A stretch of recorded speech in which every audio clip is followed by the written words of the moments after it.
ආයුබෝවන් ඔයාලා හැමදෙනාටම.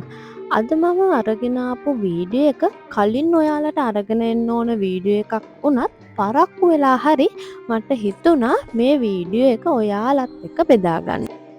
2025 ජූනි මාසේ 10 වෙනිදා තමයි මේ අවුරුද්දේ පොසොන් පොහොය උදා වුණේ.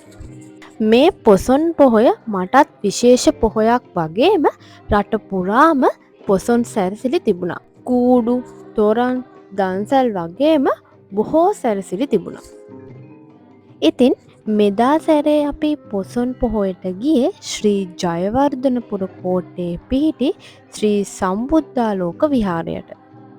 මේ විහාරයේ මිහින්තලයක් හදලා පොසොන් සැරසිලි සිදු කරලා විදුලි බුබුලු වලින් ආලෝකමත් කරලා හරි ලස්සනට තිබුණා. ඒ වගේම ඒ අවට පොසොන් කලාපයක් සූදානම් කරලා තිබුණා. මෙතනට ඔයාලට පුළුවන් ඒ පොසොන් කලාපයේ සුන්දරත්වය විඳගන්න.